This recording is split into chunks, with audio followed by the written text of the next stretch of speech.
Bonjour à toutes et à tous. DxO vient tout juste d'annoncer une mise à jour majeure de son système pour le DxO One. Vous savez, c'est ce petit module photo complémentaire qui marche, qui fonctionne de pair avec un iPhone ou un iPad. Alors ça, on l'avait testé, c'est sorti en octobre 2015, on l'avait testé à l'époque, on avait trouvé pas mal de défauts, mais dans les qualités qu'on avait su identifier, il y avait notamment le côté visé un petit peu sans, justement précisément sans l'iPhone, juste en le tenant comme ça à bout de bras, sauf qu'on ne pouvait pas voir ce qu'on cadrait. Donc voilà, dans cette mise à jour version 1.3 du firmware, qu'est-ce qu'on a maintenant? C'est qu'on pourra utiliser le petit écran OLED de 1,4 cm de côté monochrome pour faire de la visée. Vous allez voir, c'est un petit peu rudimentaire, mais c'est efficace.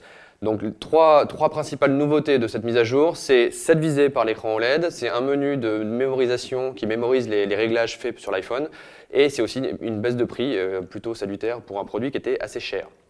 Alors on commence, donc le fonctionnement du produit ne change pas, c'est-à-dire qu'on a toujours, on lève le petit clapet comme ça pour ouvrir l'appareil, et là on a le petit écran qui n'a pas changé, sauf que voilà, avant on avait le mode auto simplement et le mode vidéo. Maintenant on a en plus un nouveau mode qui mémorise, en gros qui a mémorisé les derniers réglages que j'ai pu faire sur l'iPhone depuis l'application. Donc là, par exemple, c'était un réglage où j'étais en priorité ouverture avec une ouverture à f1.8 en JPEG avec des ISO automatiques, etc.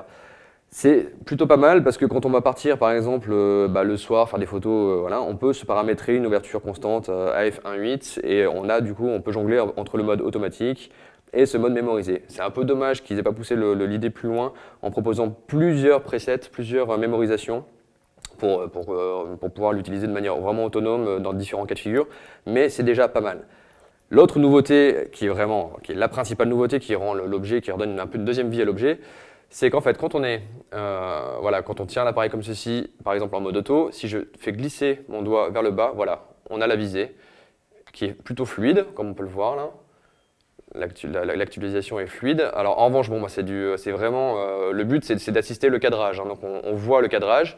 Par contre, c'est fait en monochrome sur un écran de faible définition avec juste des petits points. Mais néanmoins, ça fait le job parce qu'on ne cadre plus à l'aveuglette. On peut le faire vraiment, voilà, on voit ce qu'on cadre. Donc ça, c'est vraiment très bien. Et donc il y a quelques autres petites optimisations que DxO a faites également, qui se jouent plus au niveau de l'application, mais bon, c'est moins majeur.